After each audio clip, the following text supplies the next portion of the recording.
अगर कोई कहे कि कोई तुम्हारी बुराई करता है तो सफाई मत दो। बस कहो, काश उसे मेरी और कमियां पता होती तो वो सिर्फ इन्हीं का जिक्र नहीं करता।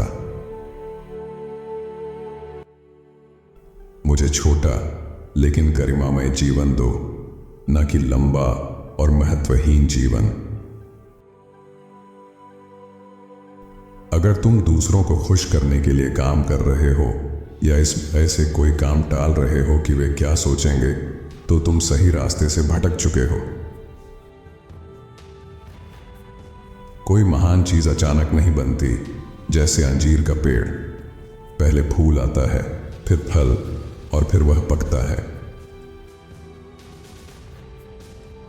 यह सोचना सही नहीं है कि लोग आपको उसी तरह देखेंगे जैसे आप खुद को देखते हैं। सच्ची आजादी इच्छाओं को पूरा करने में नहीं, बल्कि उन्हें मिटाने में है।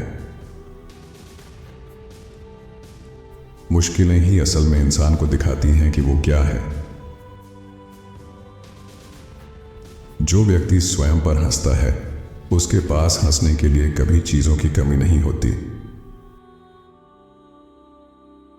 इंसान असली समस्याओं से नहीं, बल्कि उन पर अपनी कल्पनाओं से ज्यादा परेशान रहता है। परिस्थितियां मनुष्य को नहीं बनाती, वे केवल उसे स्वयं से परिचित कराती हैं। एक महान आत्मा वाले व्यक्ति के साथ शांत और स्वतंत्र रहकर जीना बेहतर है, बजाय भीड़ में एक असंतोष भरा जीवन जीने के। दुख तब उत्पन्न होता है जब हम उस चीज को नियंत्रित करने की कोशिश करते हैं जो नियंत्रित नहीं हो सकती, या जब हम उन चीजों की अनदेखी करते हैं जो हमारे नियंत्रण में हैं। जो व्यक्ति खुद पर काबू नहीं रख सकता, वो स्वतंत्र नहीं है। खुशी का केवल एक रास्ता है, और वह है उन चीजों की चिंता करना बंद करना जो हमारे बस में नहीं है। सिर्फ इसलिए कि कोई अकेला है, इसका मतलब यह नहीं है कि वह अकेला है। ठीक उसी तरह जब कोई भीड़ में है, तो इसका मतलब यह नहीं है कि वह अकेला नहीं है। महत्व इस बात का नहीं है कि आपके साथ क्या होता है, बल्कि यह मायने रखता है कि आप उस पर कैसी प्रतिक्रिया देते हैं। अगर तुम सुधार करना चाहते हो, तो मूर्ख और अज्ञानी समझे जाने के लिए तैयार रहो। सफलता का राज्य है कि केवल उन लोगों के साथ रहें जो आपको ऊपर उठाते हैं और जिनकी संगति में आपके भीतर का सर्वश्रेष्ठ प्रकट होता है। मूर्खों का दुख समय के साथ दूर हो जाता है और समझदार उसे अपने विवेक से मिटा देते हैं। स्वतंत्रता ही जीवन का सबसे योग्य उद्देश्य है। इसे उन चीजों की अनदेखी करके प्राप्त किया जा सकता है जो हमारे नियंत्रण से बाहर हैं। दूसरों के संकुचित विचार और परेशानियां संक्रामक हो सकती हैं। अनजाने में दूसरों की नकारात्मक और बेकार सोच को अपनाकर खुद का नुकसान न करें। तुम एक छोटी सी आत्मा हो जो एक मृत शरीर को ढो रही है। जो व्यक्ति थोड़े में खुश नहीं है, वो कभी ज्यादा में भी खुश नहीं रहेगा। पहले उस बात का अर्थ समझो जो तुम कहना चाहते हो, फिर उसे बोलो। पहले जानो कि तुम कौन हो, फिर खुद को उसी के अनुसार सजाओ। दूसरे लोग क्या सोचते हैं या क्या करते हैं, इसकी परवाह किए बिना अपने आप को उस चीज से जोड़ें जो आध्यात्मिक रूप से श्रेष्ठ है। अपने सच्चे उद्देश्य से जुड़े रहो, चाहे आसपास कुछ भी हो रहा हो। जो व्यक्ति तुम्हें क्रोधित कर सकता है, वह तुम्हारा स्वामी बन जाता है। वह तुम्हें तभी क्रोधित कर सकता है जब तुम स्वयं को उससे परेशान होने दो।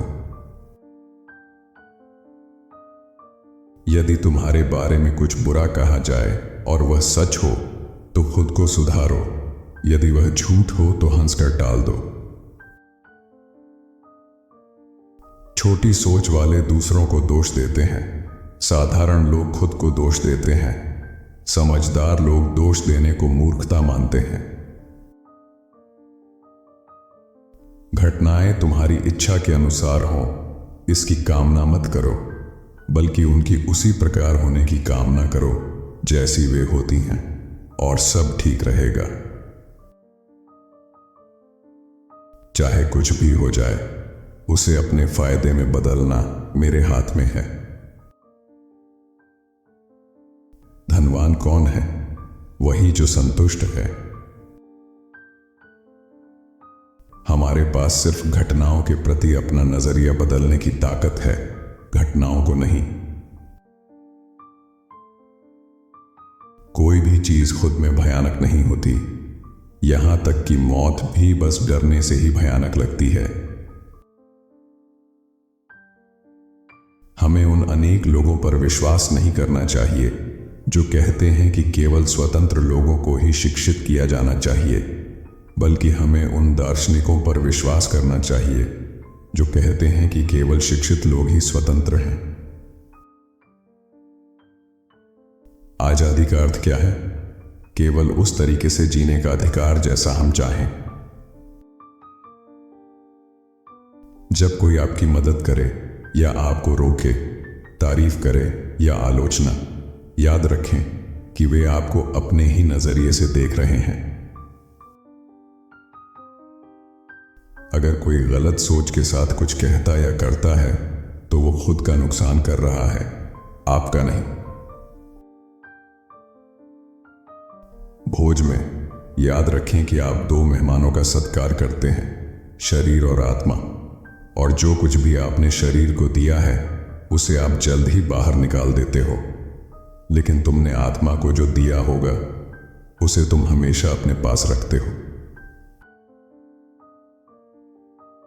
सावधान रहें कि आप किसके साथ बातचीत करते हैं। लोग आदतों की नकल करते हैं। जिनके साथ हम बातचीत करते हैं, हम अनजाने में उनकी रुचियों, उनकी राय, उनके मूल्यों और उनकी आदतों को अपना लेते हैं। घटनाओं की व्याख्या करें। यह अफसोस की बात नहीं है कि कोई व्यक्ति पैदा हुआ या मर गया, कि उसने अपना पैसा या घर खो दिया। यह सारी संपत्ति उसकी नहीं है, लेकिन अगर कोई व्यक्ति अपनी सच्ची संपत्ति या अपनी गरिमा खो देता है तो यह दुख की बात है। सौभाग्य लोगों को सजा से बचा देता है, परंतु किसी को डर से नहीं बचा पाता। समझदार व्यक्ति अपनी वासनाओं पर काबू रखता है, जबकि मूर्ख उनका गुलाम बन जाता है। दूसरों को बुद्धिमान दिखने की कोशिश मत करो, बुद्धिमानी से जियो, अपनी नजरों में सही रहो। दर्शन का सार यही है कि मनुष्य इस तरह से जिए कि उसका सुख बाहरी चीजों पर न्यूनतम निर्भर हो। बहुत सारे दोस्त नहीं बनाओ, वरना तुम अपनी पीठ से चाकू निकालते निकालते थक जाओगे। एक जहाज एक ही लंगर पर नहीं टिकता, और ना ही जिंदगी एक ही उम्मीद पर। आप वही बन जाते हैं जिस पर आप अपना ध्यान केंद्रित करते हैं। सूर्य को उगने के लिए ना दुआ चाहिए ना मंत्र, वह अपने आप चमकता है। वैसे ही अच्छे काम करो बिना किसी वाहवाही के, ताकि लोग तुमसे वैसे ही प्यार करें जैसे सूरज से।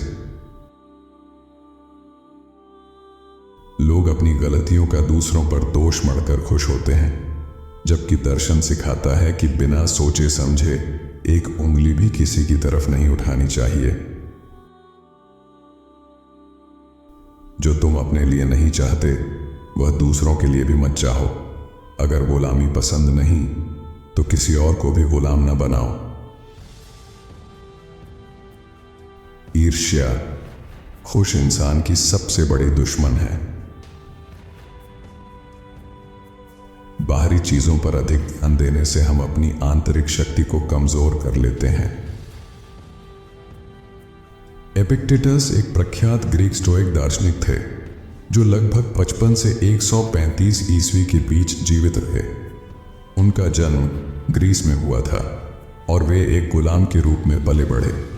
बाद में उन्हें स्वतंत्रता मिली और वे शिक्षा देने लगे। आपको ये विचार कैसे लगे, हमें ज़रूर बताएं। धन्यवाद।